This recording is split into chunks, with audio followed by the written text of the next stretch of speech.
예수를 나의 구주 삼고 성령과 피로써 거듭나니 이 세상에서 내 영혼이 하늘의 영광 누리. 다시 한 번 더. 예수를 나의 구주 삼고 성령과 피로써 거듭나니 이 세상에서 내 영혼이 아들의 영광 누리도다. 이것이 나의 간증이요 이것이 나의 찬송이세. 나 사는 동안 끊임없이 구주를 찬송하리로다. 온전히 주께 맡긴 내 영 사랑의 음성을 듣는 중에 천사들 왕래하는 것과 하늘의 영광 보리로다. 이것이 나의 간증이요 이것이 나의 찬송이세. 나 사는 동안 끊임없이 구주를 찬송하리로다. 주 안에 기쁨 누림으로 마음의 풍랑이 잔잔하니 세상과 나는 간 곳 없고 구속한 주만 보이도다. 이것이 나의 간증이요 이것이 나의 찬송이세. 나 사는 동안 끊임없이 구주를 찬송하리로다. 이것이 나의 간증이요 이것이 나의 찬송일세. 나 사는 동안 끊임없이 구주를 찬송하리로다. 이것이 나의 간증이요 이것이 나의 찬송이세. 나 사는 동안 끊임없이 구주를 찬송하리로다.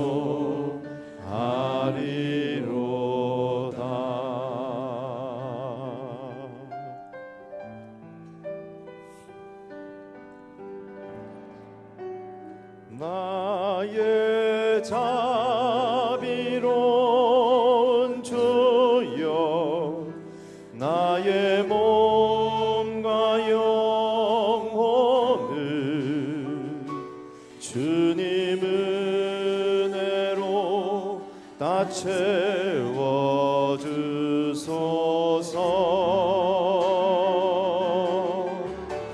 이 세상 괴로움 걱정 근심 주여 받아주시고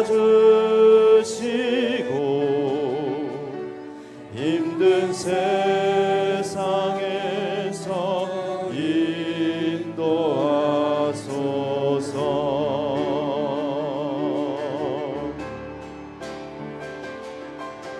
예수 오 예수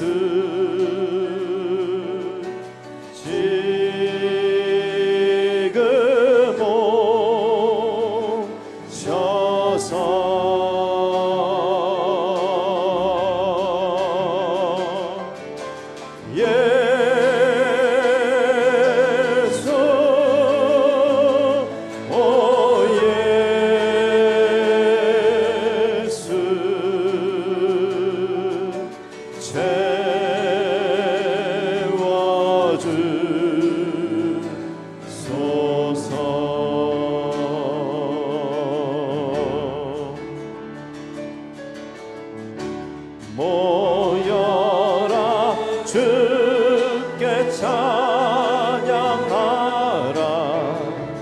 나의 귀한 친구야 주 이름 앞에 너 두 손 모으고 오 너의 슬픈 세상 눈물 너의 쌓인 아픔을 십자가 앞에 너 모두 버리고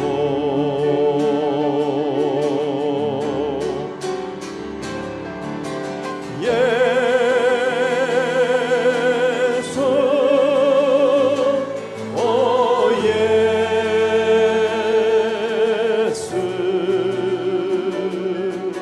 지금 오셔서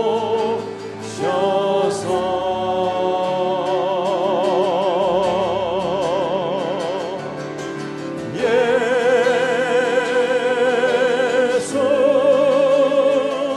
오 예수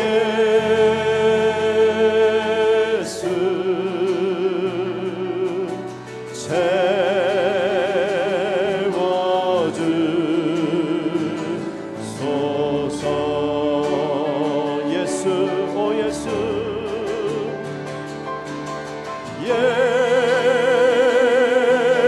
예수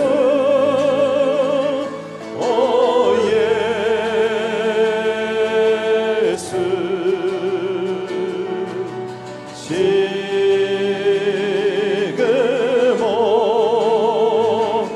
오셔서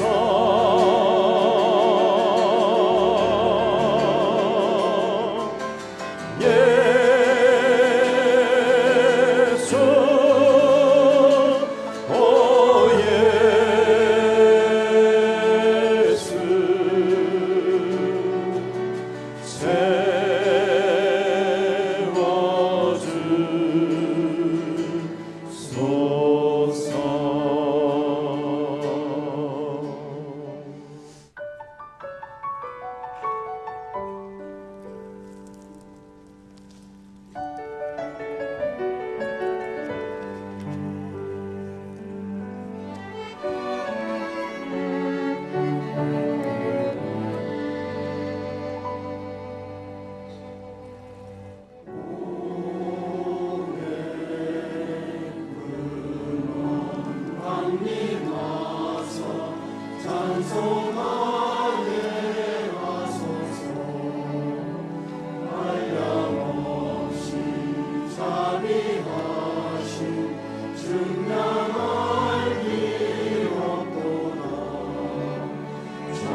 하나님 말씀 열왕기상 10장 1절에서 10절까지 있는 말씀을 다 함께 찾겠습니다.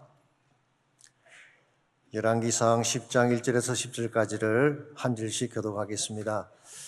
스바이 여왕이 여호와 이름으로 말미암은 솔로몬의 명성을 듣고 와서 어려운 문제로 그를 시험하고자 하여 예루살렘에 이르니 수행하는 자가 심히 많고 향품과 심히 많은 금과 보석을 낙타에 실었더라.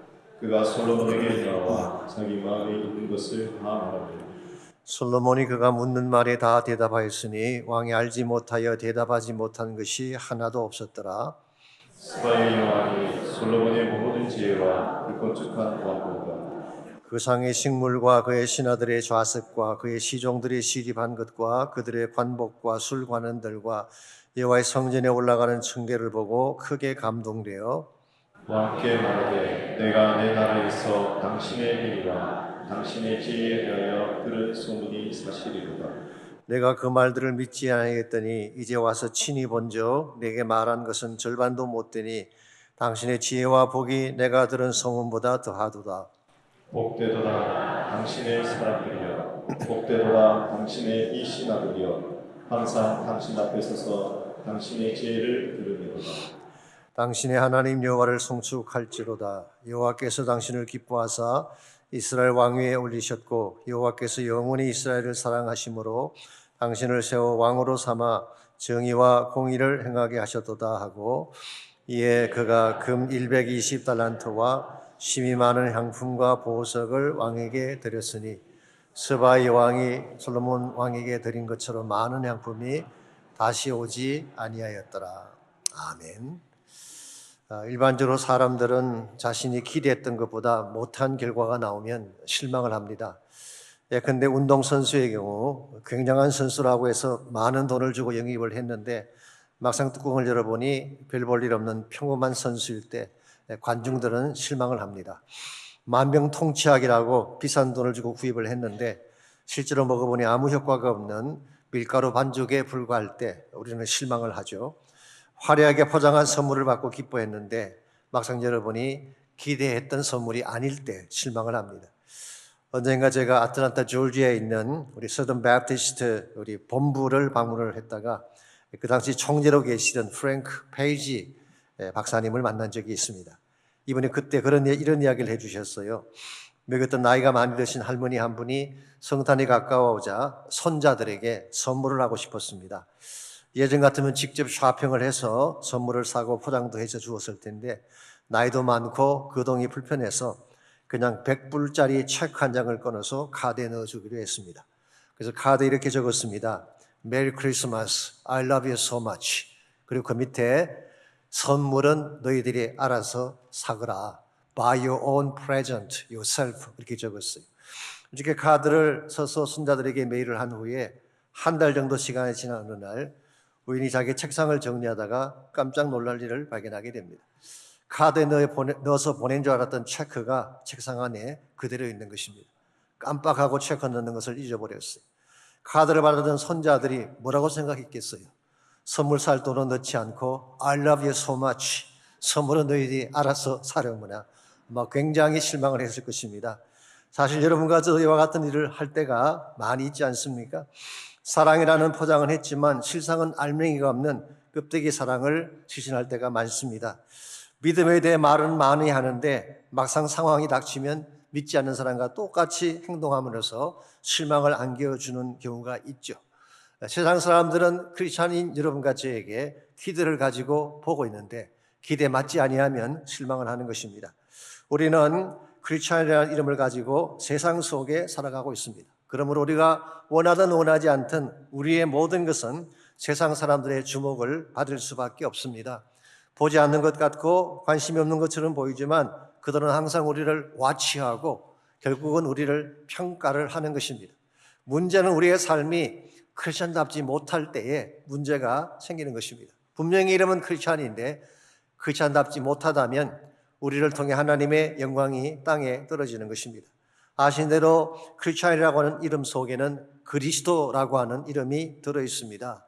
그러므로 우리가 어떻게 사느냐에 따라서 그리스도의 이름이 높아지기도 하고 낮아지기도 하는 것입니다. 사도행전 11장 26절 말씀에 하면은 이 이름이 처음 등장한 것이 안디옥에서였다라고 밝히고 있습니다. 바나바가 사울을 찾으러 다소에 가서 만남에 안디옥에 데리고 와서 둘이 교회에 1년간 모여 있어 큰 무리를 가르쳤고 제자들이 안디옥에서 비로소 그리스도인이라 일컬음을 받게 되었더라. 자, 그전까지는 예수 믿는 자들을 그냥 제자라고 불렀습니다. 제자라고 하는 것은 배우는 자, learner, 혹은 따르는 자, follower 그렇게 번역할 수가 있죠. 사실 제자라는 개념은 기독교에만 있는 것은 아닙니다. 유대교에도 제자가 있었죠. 랍비가 있고 랍비를 따르는 배우는 자들을 제자라고 불렀습니다. 헬라 철학에도 제자가 있었죠. 제자가 스승이 있고 제자가 있었습니다. 심지어 중국이나 동양에도 스승과 제자라는 컨셉이 있었습니다. 그러므로 성경에서 제자라고 하는 이 용어 자체는 배우는 자, 따르는 자 그런 컨셉인데 안디옥에 왔을 때에 이 바울과 바나바가 1년 동안 이 제자들을 양육하고 가르친 결과 그들의 이름이 크리스찬이라고 바뀌어지게 된 것입니다. 크리스찬이라는 말의 뜻은 그리스도에게 붙은 자, 작은 그리스도 그런 의미를 가지고 있습니다. 쉽게 표현하면은 크리스찬이라는 단어 속에는 그리스도가 있는 것입니다. 크리스찬을 보게 되면 그리스도가 보이는 삶, 그리스도의 인격이 나타나고 그리스도의 삶이 나타나는 삶이 크리스찬의 삶인데 문제는 오늘 여러분과 제가 크리스찬답게 사느냐라고 하는 것입니다. 우리의 삶이 누추하게 전락되면 결국 우리 안에 있는 그리스도의 이름이 손상을 입게 되는 것입니다. 우리 삶이 건강하지 못하면은 우리를 택하셔서 백성 삼으신 하나님의 영광이 땅에 떨어지게 되는 것입니다. 물론 우리가 세상의 기준을 따라 살 필요는 없습니다. 우리 삶의 기준은 성경이고 하나님이죠. 그럴지라도 우리 삶의 기대치가 세상보다도 못하다면, 세상이 기대하는 것보다도 못한 삶을 여러분과 제가 살아가고 있다면 과연 우리를 통해 하나님의 영광이 드러날 수가 있겠습니까? 이런 의미에서 우리가 정말 바르게 살고 하나님이 기뻐하는 삶을 살려면은 우리의 이름에 합당한, 우리의 명성에 합당한 삶을 살아가야 됩니다. 어떻게 하면 여러분과 저의 삶이 세상의 기대치를 넘어서서 하나님의 이름을 자랑하는 그런 차원으로 살아갈 수 있을까요? 오늘 같이 봉독한 본문에 보시게 되면 서바의 여왕이 솔로몬을 방문한 사건이 기록이 되어 있습니다. 이것은 굉장히 유명한 스토리죠. 교회를 다니지 않는 분들도 다 알고 있는 유명한 스토리입니다. 아마 연세가 드신 분들은 기억하실 것입니다. 율보린느가 주연했던 솔로몬과 시바의 여왕이라는 영화가 오래전에 있었습니다. 여기 서바 혹은 시바라고 하는 이 단어는 사실은 사베안 제국을 의미하는 것입니다. 이 사베안 제국은 아라비아 반도 남단에 있는 큰 나라였습니다. 주전 10세기 당시, 즉 솔로몬이 있던 그 당시에는 가장 큰 나라 중에 하나였죠. 대상 무역을 통해서 금, 향유, 유향, 사탕, 수수, 계피 등을 교역하면서 부유한 국가가 되었고 심지어 아프리카 북부에 있는 이디오피아까지 지배할 정도로 막강한 나라였습니다. 그래서 유대 역사가인 조세푸스는 스바의 여왕을 이디오피아 여왕이라고 묘사를 하기도 했습니다. 이와 같이 큰 제국의 왕이 당시로서는 비교적 작은 나라에 불과했던 이스라엘을 방문을 한 것입니다. 그것도 그냥 온 것이 아니라 낙타를 타고 약 2,400km나 되는 먼 거리를 달려온 것입니다. 왜 왔을까요? 1절 말씀 보시면 그 이유가 이렇게 소개가 되어 있습니다. 스바의 왕이 여호와 이름으로 말미암은 솔로몬의 명성을 듣고 어려운 문제로 그를 시험하고자 하여 그랬어요. 여기 명성이라고 번역한 히브리 단어가 쉐마와 어근이 같습니다. 듣는다, 그런 의미를 가지고 있죠. 그러므로 명성이라고 하는 것은 멀리서 소문으로 듣는 것을 말하는 것입니다.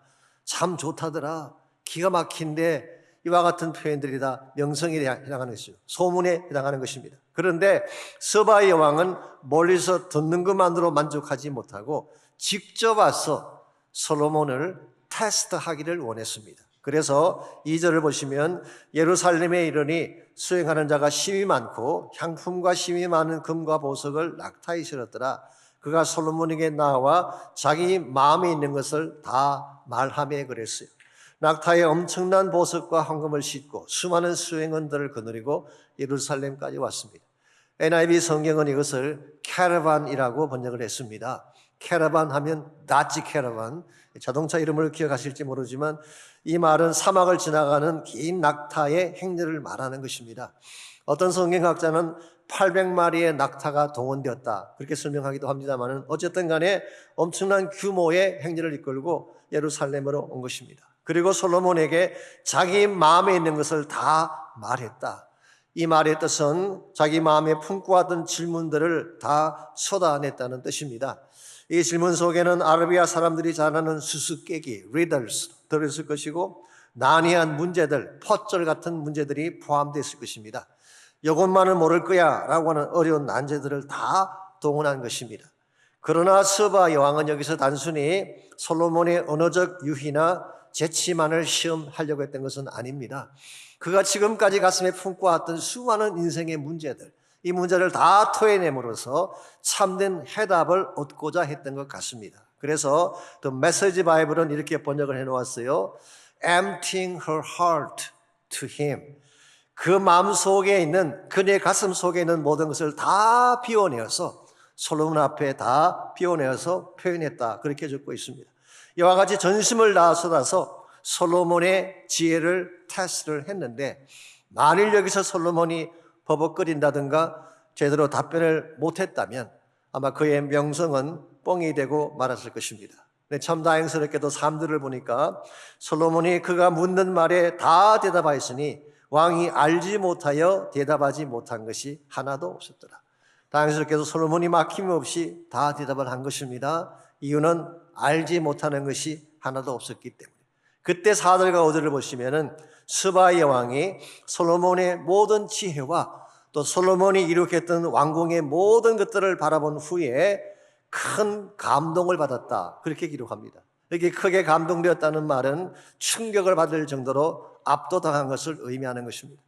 옛날 성경인 개역 한글에서는 정신이 현황하여 그렇게 번역했어요.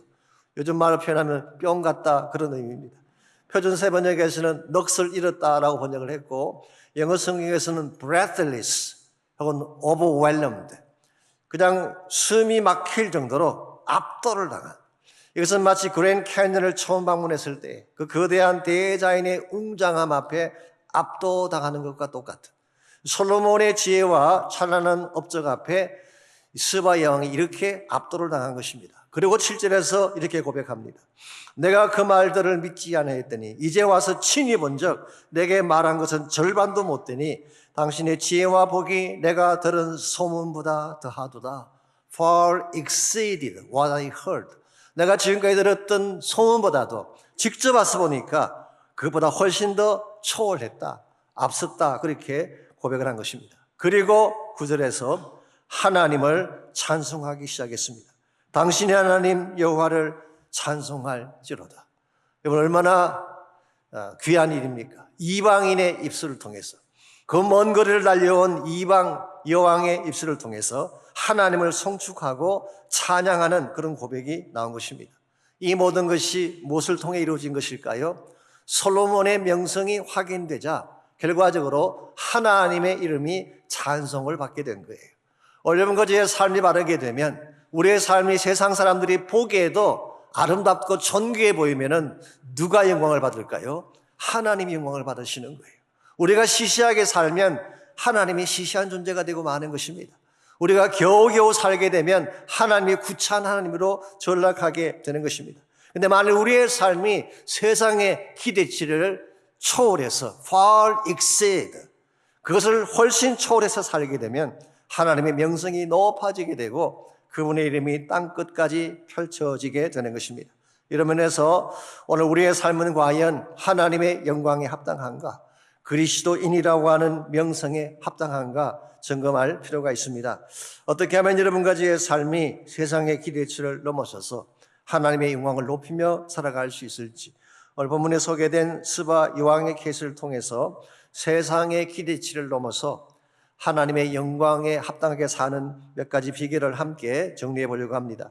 첫 번째로 세상의 기대를 넘어서려면 믿음의 본질을 가져야 됩니다. 믿음의 본질은 하나님입니다. 우리 안에 실제로 하나님이 살아 계실 때 우리가 세상을 능가할 수 있다, 그런 뜻입니다. 왜냐하면 하나님에게는 모든 지혜와 모든 능력이 있죠. 그리고 하나님의 모든 것은 모든 만물 위에 뛰어난 것입니다. 욥기 12장 13절은 하나님을 이렇게 기록하고 있습니다. 지혜와 권능이 하나님께 있고 모략과 명철도 그에게 속하였나니 To God belong wisdom and power. 모든 지혜와 모든 권세가 하나님에게 속해 있다. Counsel and understanding are His. 모든 모략과 이해도가 혹은 깨달음이 하나님의 소유다, 그렇게 설명을 했습니다. 하나님이 솔로몬과 함께 했기에 이와 같이 모든 지혜와 모든 능력을 소유한 그 하나님이 솔로몬과 함께 했기에 솔로몬의 명성이 뛰어나게 된 것입니다. 그래서 1절을 다시 한번 보겠습니다.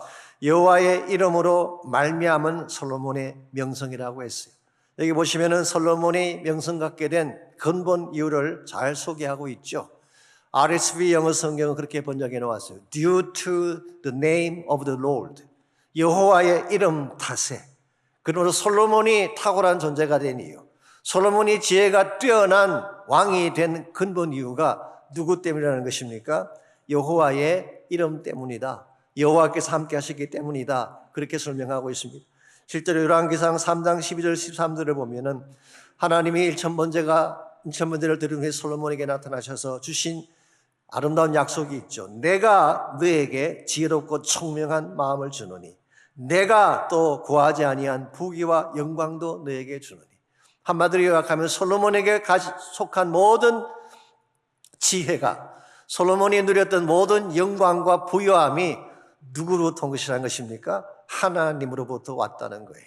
그래서 여호와의 이름, 하나님의 이름이 함께하면 솔로몬은 위대한 명성을 가진 자가 되지만 하나님의 이름이 떠나가게 되면 솔로몬은 껍데기가 되는 것입니다. 여러분과 저의 삶도 마찬가지입니다. 하나님 빼고 나면 크리스찬 삶은 남는 것이 아무것도 없습니다. 우리의 힘과 능력으로 어떻게 세상을 이길 수가 있겠어요? 근데 하나님이 우리와 함께 하시면 세상도 정복할 수 있게 되고 세상을 뛰어넘는 위대한 삶을 살 수 있게 되는 것입니다. 이런 면에서 우리 삶의 중심에 누가 계시느냐가 중요한 것입니다. 하나님이 살아계시고 그분이 내 삶의 주권자가 되게만 한다면 여러분의 인생 자체는 세상을 능가할 수 있는 위대한 인생이 될 수가 있는 거예요. 혹시 오성은이라고 하는 이름을 아시는지 모르겠는데요. 탤런트 중에도 오성이라는 이름이 있더라고요. 그런데 제가 지금 소개해드리는 오성은은 그런 분이 아니고 한국에서 수능 시험이 시작된 이후로 우리 1994년도에 수능이 시작됐는데요. 최초로 수능에 만점을 받은 자매입니다. 굉장한 자매죠. 그래서 신문사 기자들이 찾아가서 인터뷰를 할 때 첫 번째 물은 질문이 이것입니다. H.O.T 멤버 중 누구를 가장 좋아합니까? H.O.T라고 하는 것은 그 당시 최고 인기의 아이돌 그룹입니다. 거기는 뭐 강타라고 하는 사람도 있고 뭐 빼어난 인물을 가진 꽃미남들이 많았는데요. 요즘 수로 표현하면 BTS와 같은 것입니다. 그때 오성은이 뭐라고 했는지 아십니까? H.O.T가 뭔데요? 이 자매에게는 세상 것이 아무 관심이 없었어요. 그자 기자가 다시 물었습니다. 그럼 수능에 만점을 받은 비결은 무엇입니까? 그때 모르는 것이 하나도 없었습니다. 얼마나 간단한 대답이에요. 모르는 것이 하나도 없으면 만점 받을 수밖에 없죠. 마치 오늘 본문의 솔로몬을 연상하게 하는 그런 답변이 아닐 수가 없습니다. 스바 여왕이 각양각색의 질문을 던졌는데 모르는 것이 하나도 없었어요. 모르는 것이 없으니 모든 답변을 다 해낼 수밖에 없었죠. 자, 솔로몬이 이와 같은 모르는 것이 없었던 답을 할 수 있었던 비하인드에는 누가 계신다는 것입니까? 하나님이 계셨기 때문에. 오성은 자매의 케이스도 마찬가지입니다. 하나님께서 그와 함께 동행하고 하나님이 그 인생의 중심부에 계셨기 때문에 그는 막히는 것이 없는 인생을 살 수 있었던 거예요. 나중에 그 자매가 서울대 물리학과를 졸업하고 MIT와 하버드를 거쳐서 제가 알기로는 지금 현재 UC 샌디에고에서 티칭을 하고 있습니다마는 이분은 공부나 과학보다도 하나님을 더 소중히 여기는 크리스찬이었어요. 그 좋은 머리를 가지고 원하는 전공 무엇이건 할 수가 있었지만 순수 과학에 속하는 물리학을 전공한 이유도 하나님을 드러내고 싶었기 때문이다. 그런 고백을 하셨어요. 여러분, 이와 같은 천재가 하나님 믿는다고 하는데 감히 어떤 자가 과학적인 논리를 가지고 하나님을 부인할 수 있겠어요? 오늘 우리의 삶 자체가 세상의 기대치를 넘어서게 되면 함부로 하나님에 대해서 말할 수 없게 되는 거예요. 우리가 정말 제대로 된 삶을 살아내기만 한다면 하나님이 하나님 되시는 거예요. 그러므로 여러분과 제 마음 가운데 정말 중요한 것은 하나님으로 가득 찬 삶을 사는 것입니다.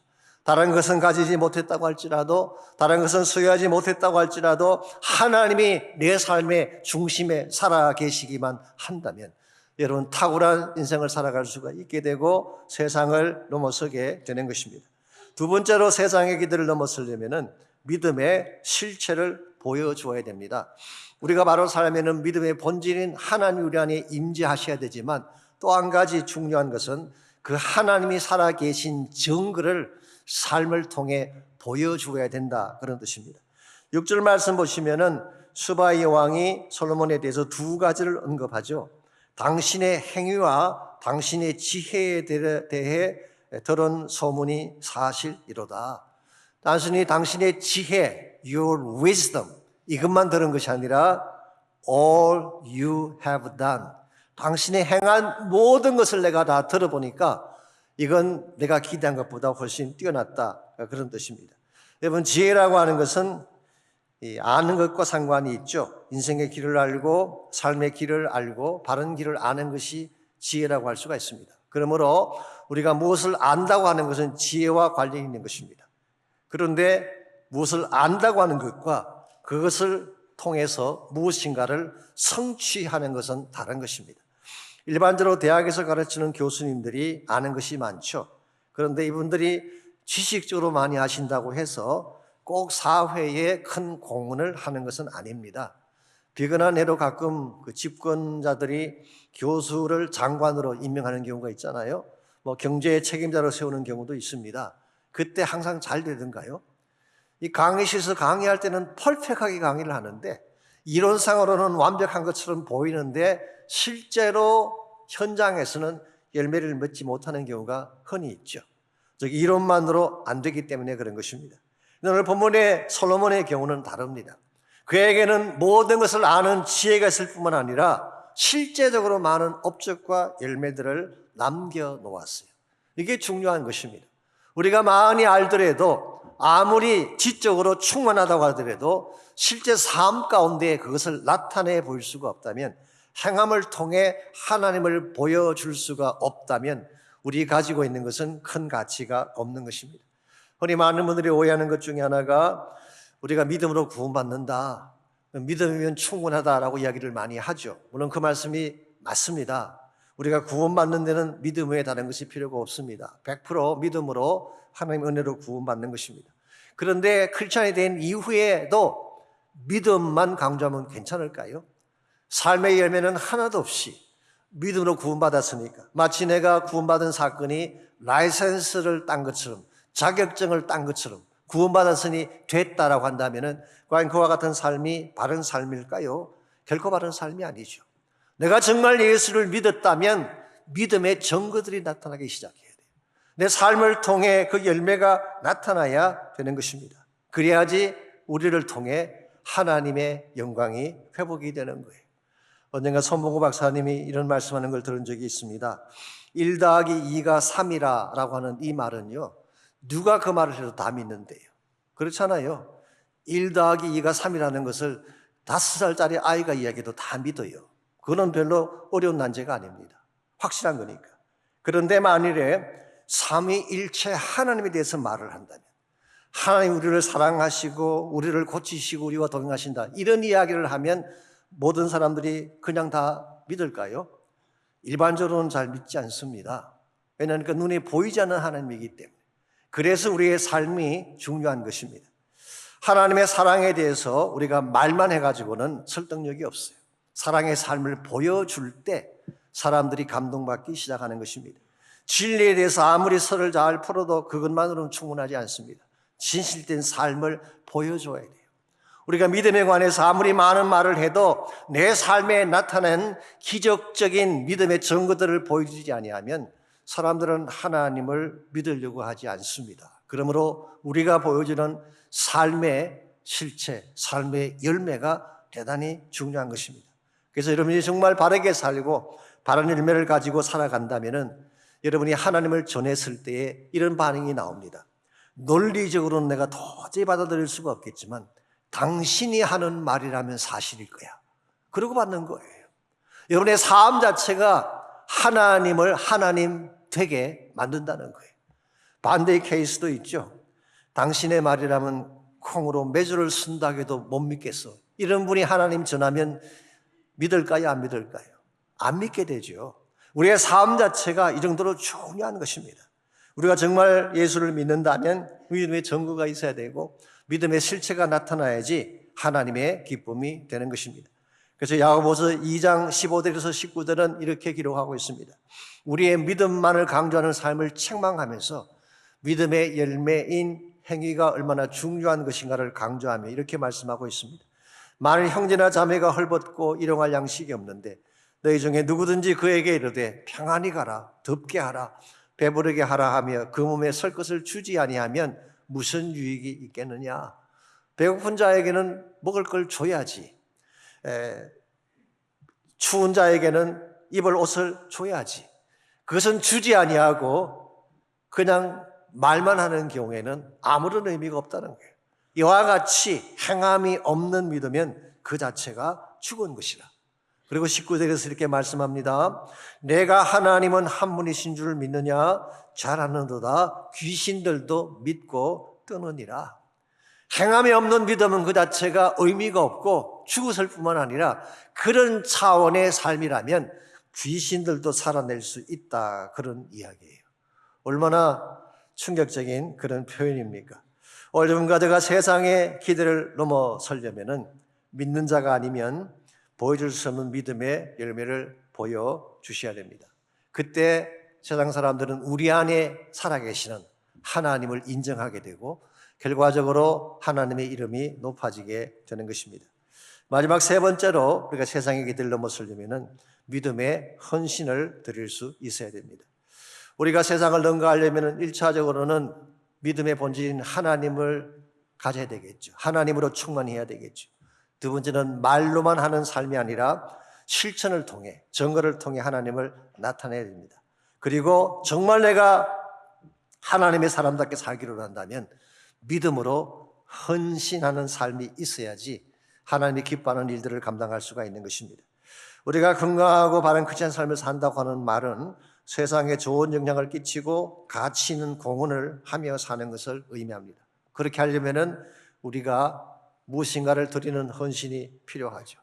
10절 말씀 보시면은 스바의 왕은 비록 이방인이었지만 그가 솔로몬을 통해 하나님을 알게 되자 엄청난 차원의 헌신을 드린 것을 기록하고 있습니다. 이에, 여기서 이에라는 말은 앞절을 받는 말입니다. 솔로몬을 통해 하나님이 누구인가를 알게 된 후에, 이에 금 120달란트와 심이 많은 향품과 보석을 왕에게 드렸으니 스바이 왕이 솔로몬 왕에게 드린 것처럼 많은 향품이 다시 오지 아니하였더라. 이 스바의 왕이 솔로몬을 통해 하나님이 어떤 분인가를 인식한 후에 사실 솔로몬에게 드린 것이지만 궁극적으로는 하나님 자신에게 이 헌물을 드린 것입니다. 얼마를 드렸느냐? 금 120달란트. 이거 엄청난 양입니다. 3.6톤이래요. 금이 3.6톤이면 어마어마한 양 아니겠습니까? 거기다가 많은 향품과 보석을 함께 드렸어요. 이게 이방인 여자가 하나님을 알게 된 후에 드렸던 헌신의 모습입니다. 여러분 생각해 보십시오. 이방인도 하나님을 알고 나면 이와 같이 헌신을 하는데 하나님 믿는다고 하는 우리가 하나님께 드리는 것을 주저하고 있다면 무엇인가 문제가 있는 것입니다. 그러므로 오늘 이 본문의 말씀은 사실 하나님께서 우리에게 주시는 은근한 책망이 담겨져 있는 말씀입니다. 즉 우리의 헌신 정도가 세상을 넘어서지 못하면 하나님의 뜻을 이룰 수 없다는 책망이 이 본문 속에 암시가 되어 있는 것입니다.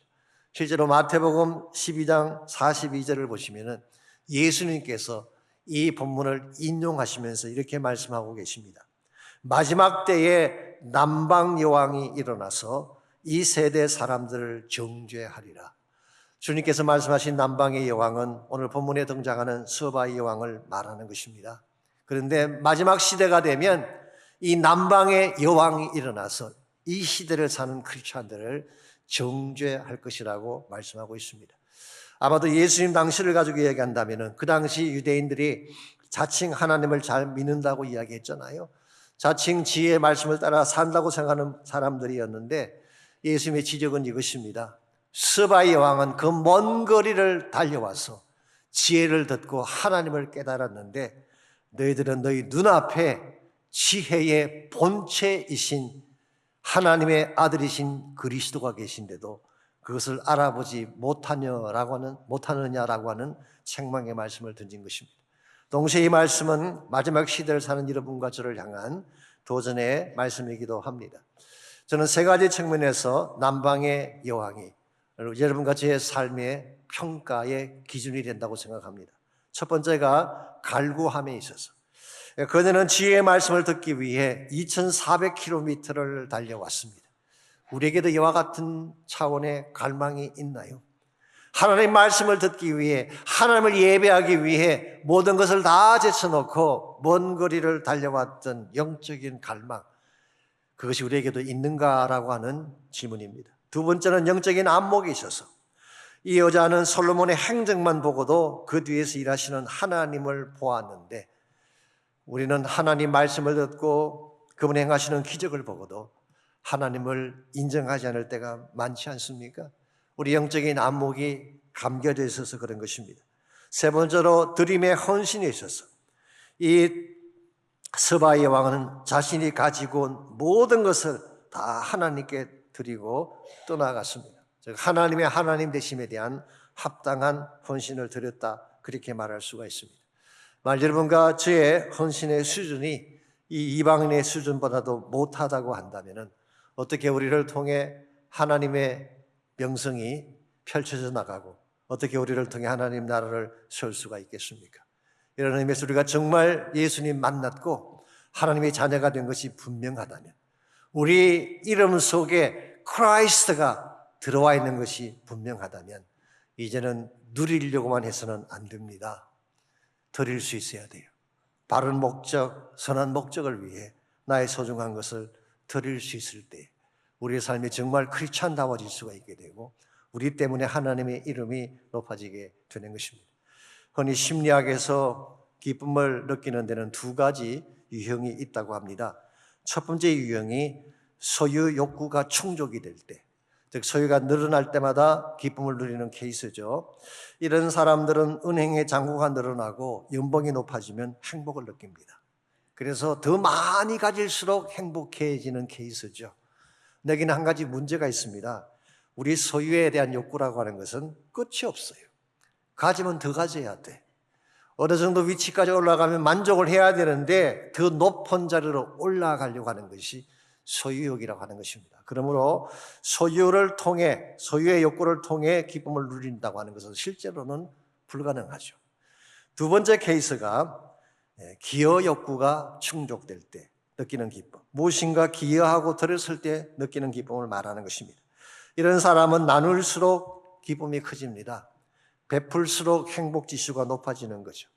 이런 사람들은 무언가 자신이 많은 것을 가지고 있으면 불편해합니다. 이걸 누군가에게 나누어야 될 텐데, 나눔의 기쁨이 얼마나 크고 존귀한 것인데 내가 이 많은 것을 가지고 있나 불편해하는 마음을 갖게 됩니다. 그러니까 여러분 그의 삶은 어느 케이스인가요? 소유함으로 기뻐하는 삶을 살고 있는지, 아니면 기여하고 베풀므로 기뻐하는 삶을 살아가고 있는지. 우리가 일찍 이 땅에 위대한 족적을 남기고 살아갔던 그 사람들의 행적을 보게 되면요, 대부분의 경우는 믿음으로 헌신을 실천했던 사람들입니다. 비근한 예로 선교사들을 생각해 보십시오. 그분들이 선교문을 열기 위해 얼마나 많은 희생을 지불했습니까? 인도의 선교문을 열기 위해 윌리엄 캐리가 얼마나 많은 대가를 지불했어요. 버마 땅에 복음을 심기 위해 아들람 저더슨이 얼마나 많은 대가를 지불했어요. 중국 땅에 복음을 심기 위해 허슨 테일러 같은 선교사가 얼마나 많은 대가를 지불했나요? 중미에 있는 아우카 족속, 한 번도 복음받지 못했던 그 미개한 식인종 족속에게 복음을 전파하기 위해 짐 엘리엇이라는 사람은 자기의 목숨을 들이지 않았습니다. 인도의 캘커타에서 평생을 보냈던 마더 테레사, 그분은 자신의 모든 것을 내려놓고 그곳에 있는 가난한 자들, 힘든 자들을 위해 자신의 삶을 바쳤습니다. 테레사가 한 번은 그 아들을 위해 빵을 얻으려고 빵집을 찾아간 적이 있습니다. 지금 아이들이 제대로 먹지 못해 너무나 굶주려서 힘들어하고 있습니다. 빵을 조금만 주시지 않겠습니까? 그때 주인이 빵을 주기는커녕 오히려 욕을 하며 모욕을 해서 쫓아냈습니다. 아마도 왜소하고 보잘것없는 늙은 노인이었기 때문에 그렇게 했을 가능성이 많죠.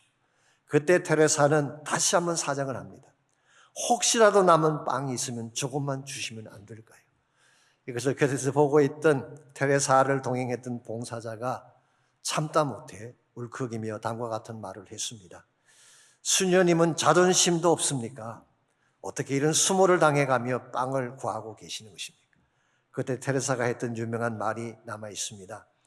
나는 빵을 구하러 왔지 자존심을 구하러 온 것이 아닙니다.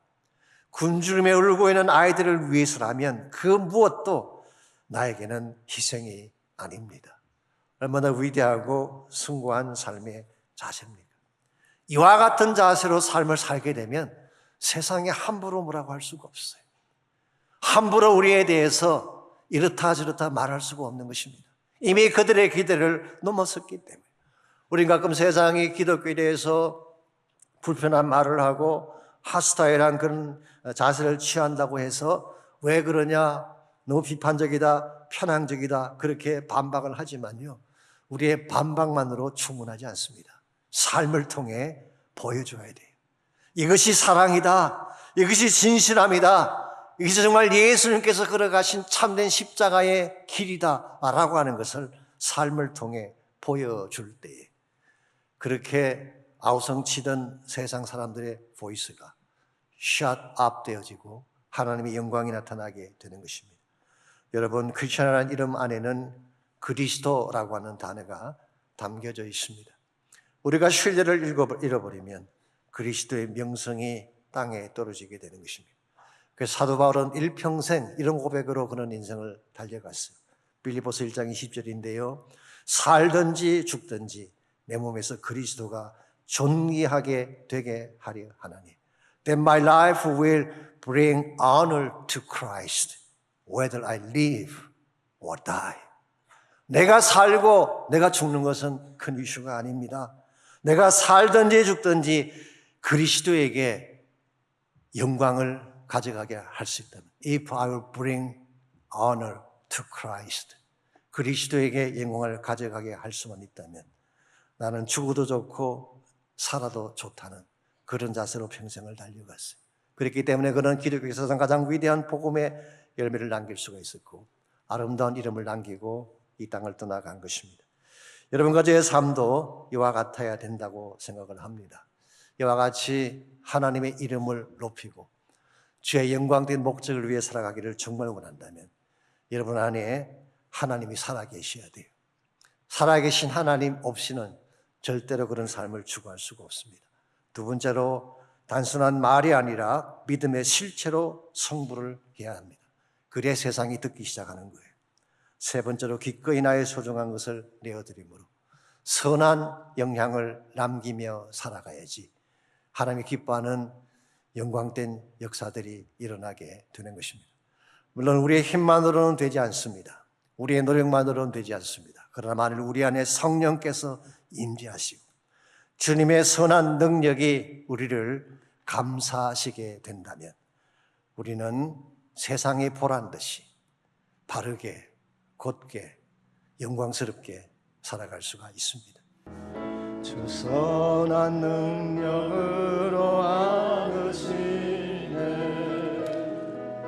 그 크신 팔로 날 붙드시네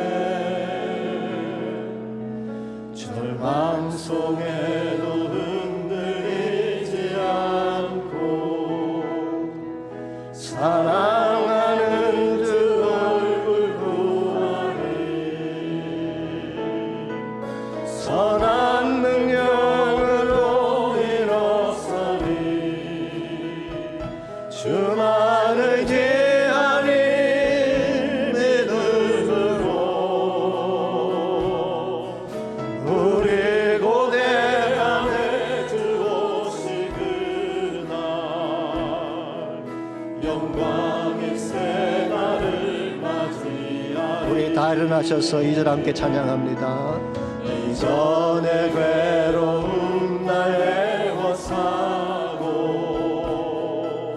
고난의 길을 걷는다 해도 주님께서 그 맡긴 우리 영혼 끝내 승리의 날을 받으리. 선한 능력을 일었으니 선한 능력으로 일어서리 주만을 제하리 믿음으로 우리 고대 안에 주 오실 그날 영광의 새날을 맞이하리. 주님이 마신 고난의 선잔을 주님이 마신 고난의 승자들 우리도 감사하며 받으리. 주님의 남은 고난 채워가며 예수와 복음 위에 살리라. 선한 능력으로 선한 능력으로 일어서리 주만을 제하리 믿음으로 우리 고대 안에 주 오실 그날 영광의 새날을 맞이하리. 선한 능력으로 일어서리 선한 능력으로 일어서리 주님만 의지합니다. 믿음으로 주만 의지하니 믿음으로 우리 고대 안에 주 오실 그날 영광의 새날을 맞이 우리 고대 안에 주 오실 그날 우리 고대 안에 주 오실 그날 영광의 새날을 맞이하리. 하나님 감사합니다. 이 험한 세상 속에 우리 홀로 살도록 버려두지 아니하시고 주의 능력의 손으로 우리를 감싸 주시고 선한 능력으로 우리 삶을 변화시켜 주시니 감사합니다. 크리스천답게 살고 싶습니다. 선한 영향을 끼치며 이 세상 사람들마저도 감동을 받고 함부로 대하지 못할 그런 차원의 삶을 살고 싶습니다. 그러나 우리 힘으로 할 수 없음을 고백하오니 성령님 우리 심령 가운데 능력을 부어주시고 주님의 선한 손이 늘 우리를 붙드시고 감싸 주셔서 어디를 가든지 선한 열매를 맺게 도와주시고 선한 영향력으로 세상을 바꾸어 나가는 우리 모두 되게 하여 주시옵소서. 이제는 우리 구주 예수 그리스도의 은혜와 하나님 아버지의 무한하신 사랑과 성령님의 충만한 임재하심이 예배를 마치고 돌아가는 모든 성도 한 분 한 분에게 가정과 삶의 터전과 자녀들과 자손들 위해 이제로부터 항상 함께 하옵시기를 예수님의 이름으로 간절히 축원하옵나이다. 아멘.